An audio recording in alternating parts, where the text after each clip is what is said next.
1930 के माध्यम से एक कंप्लेंट प्राप्त हुई थी, जिसमें थाना क्षेत्र खालापार में एक कॉल सेंटर चलने की सूचना तस्दीक हुई थी। इसमें एएसपी सिटी के नेतृत्व में एक टीम बनाकर वहां पे मौके पर रेड किया गया, तो वहां से पूरा एक कॉल सेंटर बरामद हुआ है, जहां से 3 लैपटॉप, लगभग 20 के आसपास मोबाइल फ़ोन्स और लगभग 30 के आसपास सिम बरामद हुई है। ये जो यहाँ पे इसको 2 लोग चला रहे थे, ये दोनों लोगों ने बहुत सारी लड़कियां यहाँ एम्प्लॉयज़ के तौर पे रख रखी है, जो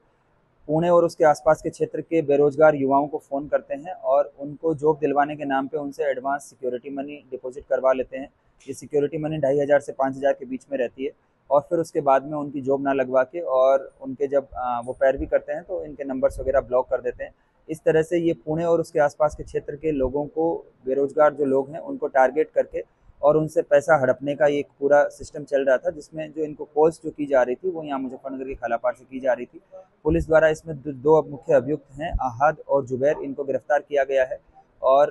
पूछताछ में ये पता चला है कि ये जो जिन कंपनीज के नाम पे जॉब दिलवाते हैं उनके वहाँ पे पैसा जमा करवाते हैं और फिर उन कंपनी से इनको जो है वो कमीशन के तौर पर लगभग 20% के आसपास उसमें हिस्सा मिलता है। पुलिस ने इनके 3 खाते तस्दीक किए हैं, जिनको पुलिस जो है वो विवेचना के दौरान उनको फ्रीज करवाएगी और उनसे जो इन्होंने अपराध के जरिए जो संपत्ति या जो भी पैसा कमाया होगा उसको कुर्क करवाया जाएगा। इन दोनों अभियुक्तों को मई रिकवरी के माननीय न्यायालय के समक्ष प्रस्तुत किया जा रहा है। इस प्रकार थाना खालापार पुलिस द्वारा एक कॉल सेंटर जो युवाओं को जॉब के नाम पे पैसे हड़पने का काम कर रहा था, इनको गिरफ्तार किया गया है और माननीय न्यायालय के समक्ष प्रस्तुत किया जा रहा है। उनको इन्होंने सैलरी के आधार पर रख रखा था और उनको उनकी सिम देके और उनको डेटा उपलब्ध करवा के उनको कॉल करवाया जाता था।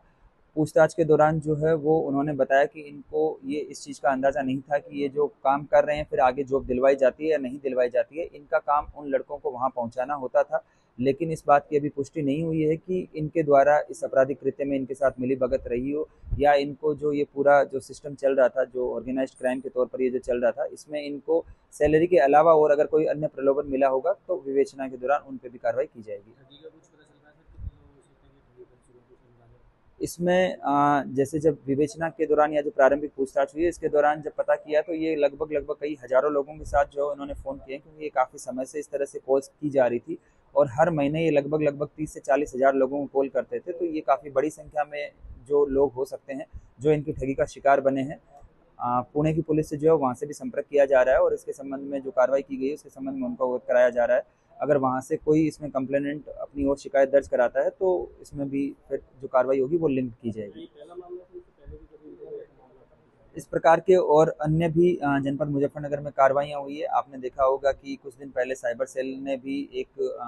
सिम बॉक्स पकड़ने की कार्रवाई की थी। इस प्रकार ये कॉल सेंटर पहला तस्दीक हुआ है, लेकिन हम लोग बहुत अलर्ट हैं और अगर कोई भी व्यक्ति इस तरीके से कॉल सेंटर चलाता है, अगर साइबर फ्रॉड में किसी प्रकार की संलिप्तता पाई जाती है, जैसे बहुत सारे लोगों से जो लोग होते हैं उनसे अकाउंट्स इकट्ठा करके और फिर उन अकाउंट को आगे सेल कर देते हैं। अगर मुजफ्फरनगर या यहाँ का रहने वाला कोई भी अभियुक्त इस तरह की अगर गतिविधियों में पाया जाएगा तो उनके विरुद्ध भी सख्त से सख्त कार्रवाई